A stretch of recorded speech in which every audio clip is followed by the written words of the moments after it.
Okay, so we're going to get started going over the discussion questions. Again, remember, this is supposed to emulate what a 1302 class would be like.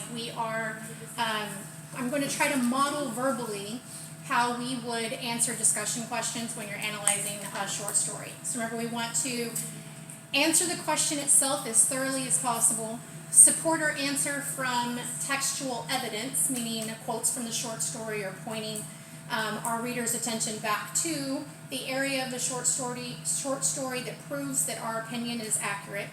And lastly, we want to show why the subject matter is relevant. Sometimes that might just be making a comparison to your personal life or personal experience that you've been to.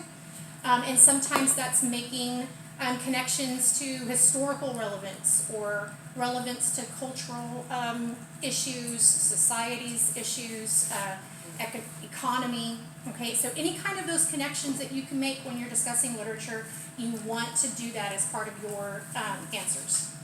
So we already did number 1 with the symbolic significance of Lieutenant Jimmy Cross's name. So let's look at question 2. Why does O'Brien give so much detail about what the men carry? What did y'all think?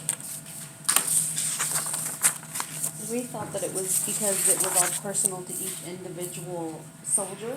Yeah. Everything they carried, and it told a story as to why they were carrying it. Yes, so you're absolutely right. Let's take that a step further. What does this information that we're able to get about each character do for us as a reader? How does that help us? It gives us a background. Yeah, it helps us know who these men are. So a lot of times in a short story, we call this character development. That's how an author portrays a specific character to you. And so what O'Brien is doing is he's giving us all of these items that these men carry. He gives us the literal items that they carry. That tells us who they are as far as position as a soldier, what rank they are, what their job is based on what they have to carry. And then he gives us these personal items that let us know more in-depth material about our characters. If you really think about this story, the only information that we have about these men are given to us through the items that they carry.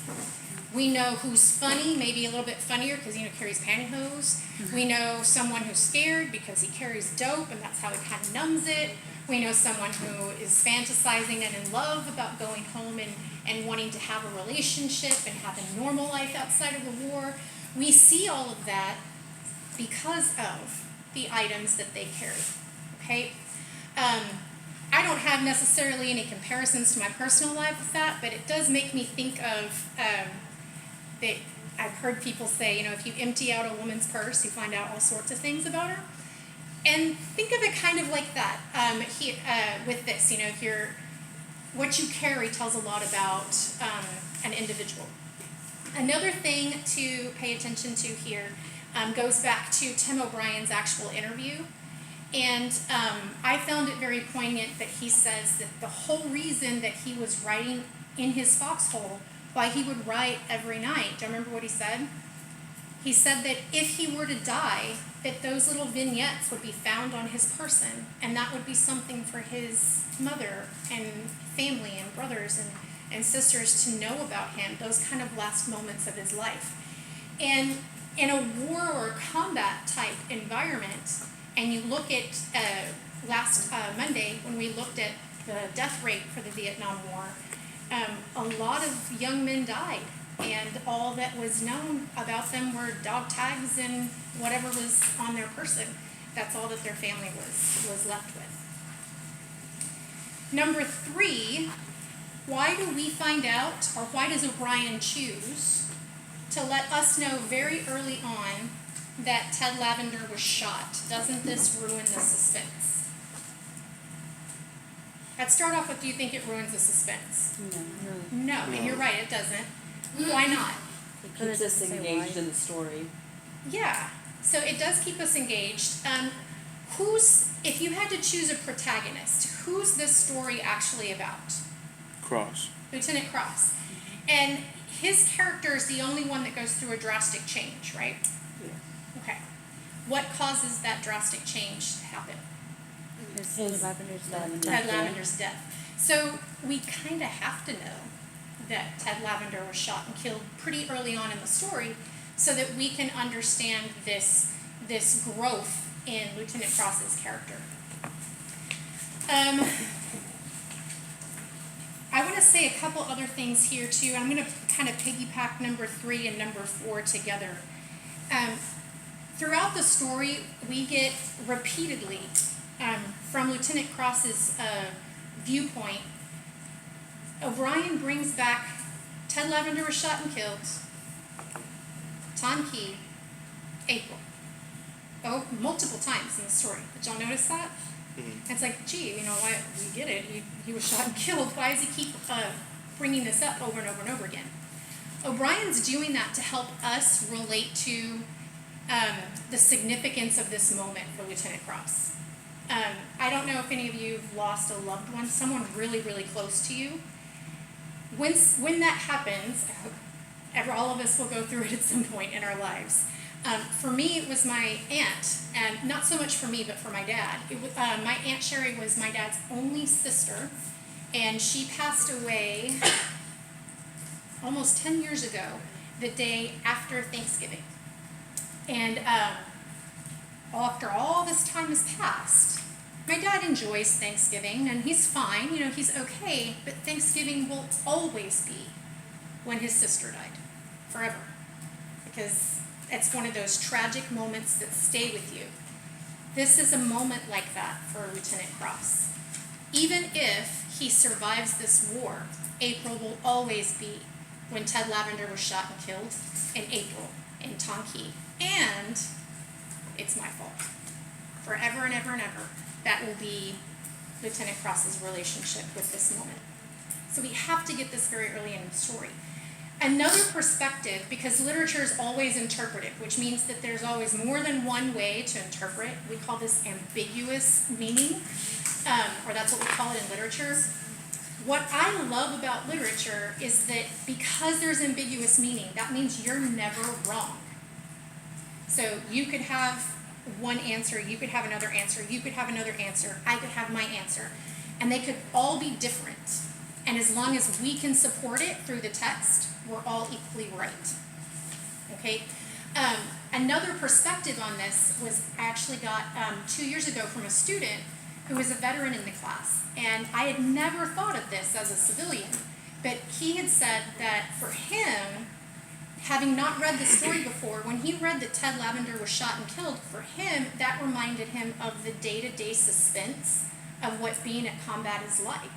Because he said, people around you are being killed, and you never, ever know who's next. You never know. And so for him, having this death very early on in the short story, he saw that as Orion's way of trying to give us that type of suspense as the reader, not knowing if somebody else was going to die or who was going to die next. Question 4, it has multiple questions, and we're going to kind of take it piece by piece. So how exactly was Lavender shot? Oop, he was shot, right. How was Lavender killed? Where was he shot and when? He was shot in the face. He was shot in the face, shot in the head, mid-zip from peeing, right? Okay. Obviously the shooter is not seen. What do we call those in war? The shooters that are not seen? Snipers, yeah. And you don't see them, right? So was there anything that Lieutenant Cross could have done to prevent Lavender from being shot and killed? No. The man was going to die. Okay. Lieutenant Cross takes the blame for that. He truly feels that this is his fault. Why? Because it was his Martha. I heard several answers, and I think you're both right. So, one, he's a lieutenant, and he's responsible for these men. So just that alone, he's going to feel at least partly to blame because of that. Secondly, and I heard somebody over here say that, absolutely, because he knows he's daydreaming about Martha. He's not present in the moment. Keep in mind that that is a very human thing to do. Anytime we are bored in an environment anytime we are stressed out and don't want to be present in an environment, our natural inclination is to zone out, to remove ourselves from that. Okay? Some of y'all might do it in my class. So you're zoning out and moving away from something you don't want to be present in. That is human. He's not a bad lieutenant. He's not a mean or bad man. He's not negligent. He's freaking human. Okay? So understand that also. We already said that this is not his actual fault, and we talked about why he feels like it's his fault and why he takes responsibility for it. And with question 3, we've already said that this is actually damaging. He makes a lot of changes at this moment. And guilt is a very, very strong, very destructive, very harmful emotion. Most of us probably may not have guilt to this extent, but every single one of us in here has been guilty or felt guilty about something before. The more extreme the harm done to someone, and it's your fault, the more damaging that guilt is, because it literally haunts you. You can't escape it. You can't get away from it. So this is a negative thing for Lieutenant Cross, but it's actually a way for him to cope with this as well. Any ideas of how it helps him? It makes him more aware when he's not focusing. Okay, so you're on the right track. So yes, he decides, or he makes because this is his fault, one of the changes that he's going to make is he's not going to joke around anymore. He's not going to be daydreaming about Martha. He's going to be 100% a soldier. In some ways, less human, more machine. Okay? And he is going to do this. Realize at this moment, when this happens, a part of Lieutenant Cross dies. Okay? Remember I told you when we were talking about the significance of his name, this is his sacrifice. I don't want to say he sacrifices his humanity, but he definitely sacrifices his hope or his view of what his life will be after the war. It's irrelevant now. We'll talk about that a little bit more when we get to question 5. Because he's making these changes, because he's making this sacrifice, he's going to be this machine soldier of a man. What's going to happen because of these changes? He's making these changes for a reason. Yeah, because if he does all of this, then no more men will die, right? He's at war. Remember the death rate? Over 3 million people in the Vietnam War. So more of his men are going to die.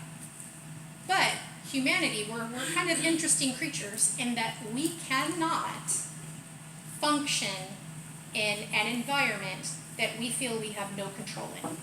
So by taking ownership or responsibility for his death, he is now in control of whether more of his men will die, and it gives him a false illusion of being in control in an uncontrollable situation. You can kind of see this in our apocalyptic type movies. I don't care if it's zombie apocalypse, alien invasion, some natural disaster. We have all these different ways that the world's going to end, right? And we make these movies about them. And in every single one of our movies, humanity finds some way to not die, right? Guys, y'all do realize that if the world's going to end, we're all going to effing die. Oh, we're dead. There's not going to be some miracle cure. We can't even cure cancer in how many years? It's not going to happen. We're all going to die. But we can't, no. We can't live like that. We can't live in this fear of the unknown or not being able to prevent or have control over something happening.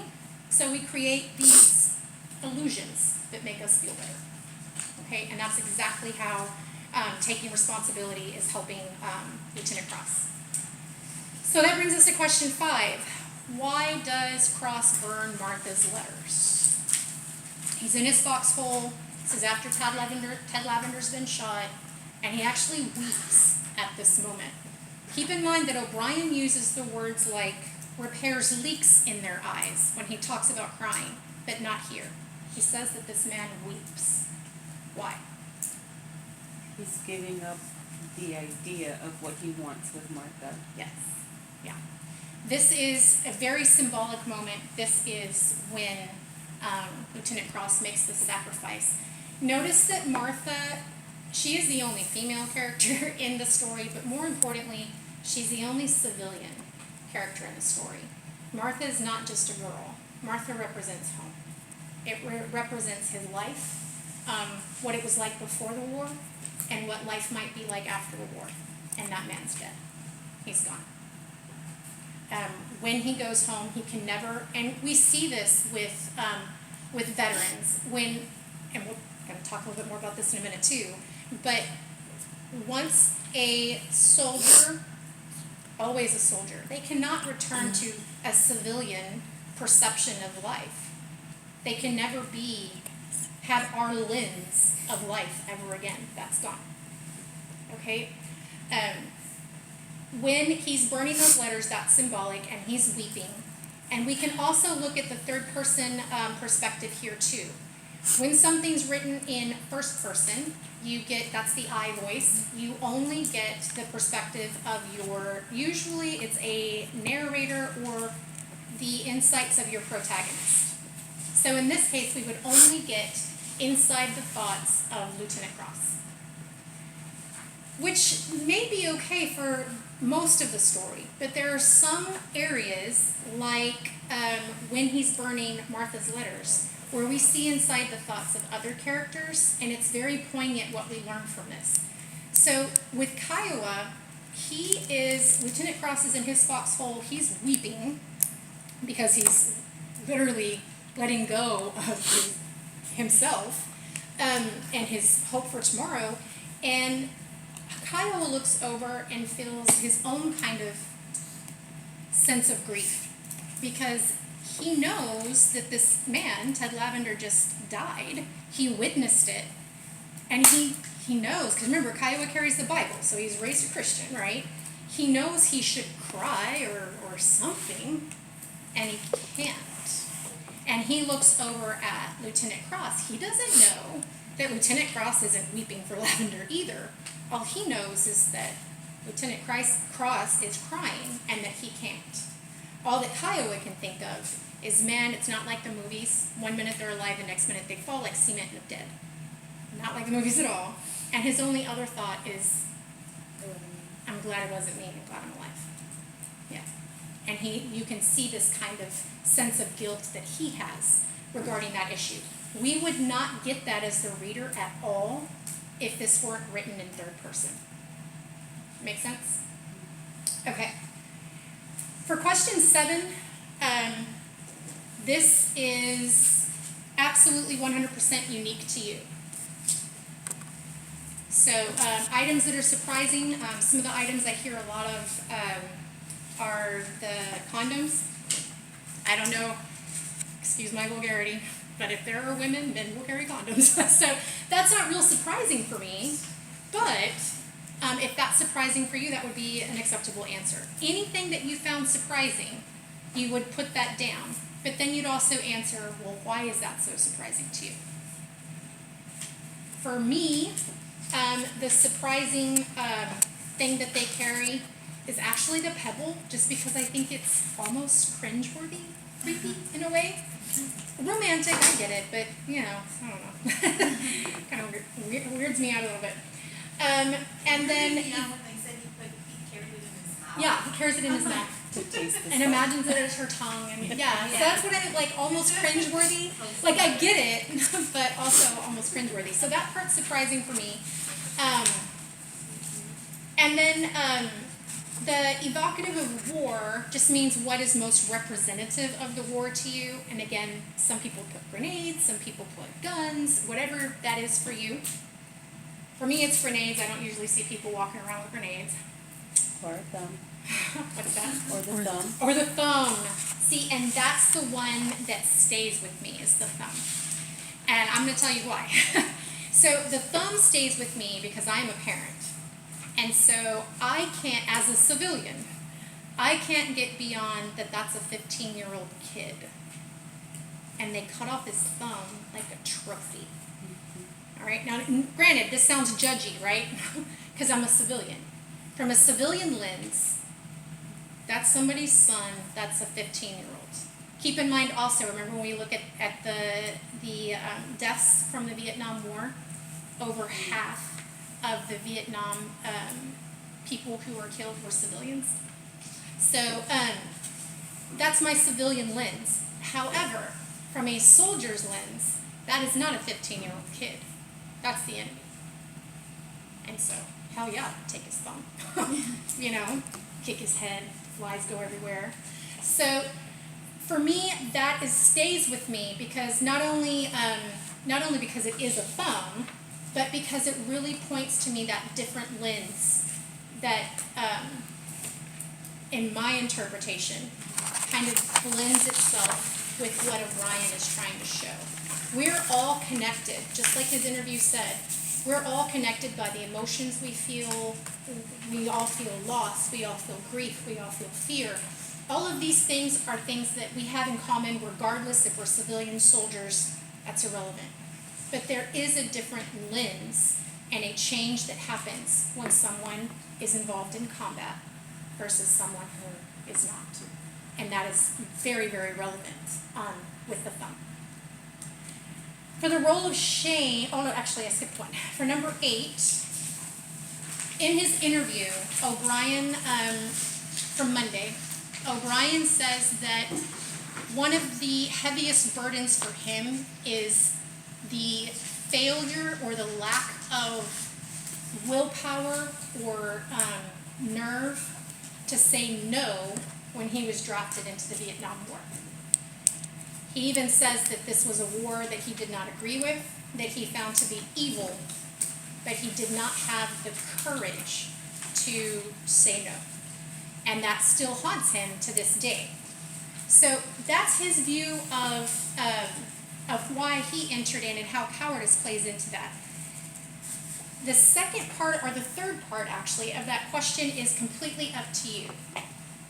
Do you think, because that's the only draft we've had was the Vietnam War, do you think that it's possible that some men and women to this day enlist because of a failure of nerve to say no? Maybe that's family, maybe that's because they don't have money to go to school, whatever that reason may be. Your answer to this is correct, regardless of where you stand, but you would have to explain why you feel that way. Question 9 is actually specific to one area in the short story. I'm not going to pull it up because we're running out of time. But there is an area that O'Brien, toward the end of the short story, where O'Brien says at some point in time it happens to all of them, where they are so afraid that they are firing blindly, praying to God, Jesus, anybody that will listen, because they're so afraid in that moment. The fear is so strong. And then they, after everything's gone and those who are still alive, put themselves back. He uses very mechanical language. Repairs themselves back up into looking like soldiers again. Repairs the leaks in their eyes. That means they were crying, right? Repairs the leaks in their eyes. And then they turn to humor to cover up the fact that they were afraid. I think he says something like, oh my God, I almost shit myself. And everybody starts laughing because it's funny. Nobody did shit themselves. Because if they did, you wouldn't talk about it. That tells us two things. One, sometimes they're so afraid they do shit themselves. And two, there's that role of shame coming in. So for me, when I look at this role of shame, like I said, I'm a civilian. I can't relate to this level of shame that would drive someone to do a courageous act like fight in combat. But I do think this is something that hasn't changed. We raise little boys to believe they need to be very tough. It starts very young. If a little boy falls down and hurts himself and he cries, there are a large number of parents who are going to be like, don't cry, stop being a baby, stop acting like a little girl. So by the time men are grown, there is this role of shame of not wanting to look weak and not wanting to look like a P word, rhymes with pussy. You know, there's just this fear of doing that. And for me, I think sometimes that does drive people to do really courageous things. But I've also seen bar fights where it drives them to do really stupid things. Puro machismo. There's no other reason for those two men to be fighting other than I'm the bigger man. And that's ridiculous to me. To me, that's stupid. But they're both very opposite ends of the spectrum, but they're both being driven by shame. Does that make sense? Awesome. Okay. And question 10, again, is going to be completely up to you. For me, the answer to this question is life, whether figuratively or literally. Like I mentioned earlier, once a soldier, always a soldier. I find it ironic that to celebrate Independence Day and our freedom on the 4th of July, civilians are like, yeah, barbecue, beer, fireworks. Most of your veterans can't stand fireworks because the noise is too loud and reminds them of, all right, let me rephrase that. Veterans that have seen combat. That's actually a trigger and they have to stay away from. Isn't that ironic? It's kind of tragic in a way that the people who fought for us can't enjoy the same things that we do. So anyway, just food for thought. For your actual assignment with this, I'm going to show it up on the screen here. I've taken 3 of those 10 questions that we've discussed, and they're almost identical. I'm just adding more of a personal type question to the end so that you can try to tie in that connection or relevance to your own life. So the first question is, what is the role of shame in the lives of these soldiers? Does it drive them to acts of heroism, stupidity, or both? What is the relationship between shame and courage? And then here's the personal part. What role do you see shame having in your own life? We're all ashamed of something. What does shame drive you to do? Just give me an example. And yes, this is going to be a discussion post, so technically everybody could see your answer, but you all know that you're going to respond to 2. You know you don't read any more than 2. You just go read 2 and then you respond. So really, only 1 or 2 people are going to read your post. Okay? Question 2 is how Lavender was killed. Is it Lieutenant Cross's fault? Blah, blah, blah, blah, blah. And then the personal part of it is for you to tell me one personal experience that drastically changed you. This can be something that changed you for the better. This can be something that changed you maybe in a negative way. And then I want for you to tell me how your change, if there's any similarities to what Lieutenant Cross does. I think you'll find, because Tim O'Brien's really good at this, I think you'll find that even if you're a civilian, you might have something that's pretty similar. And the last question is to answer from your interpretation what you think O'Brien is making, what point O'Brien is making about the cost of war. Question 10, by the way, whenever you are writing over a short story, which you're not going to do an essay for me over this, but in English 1302, a thesis statement for a literary analysis is always dealing with something kind of like with question 3. Your statement of theme or a thesis for a literary analysis would be where you take a stance or an argument from your interpretation, what you believe the author intended. The author wrote this, there's a reason. What do you think the reason is? That gives you your thesis statement. Okay? I do have a note at the beginning of this discussion post. I'm almost done. I'll dismiss you guys.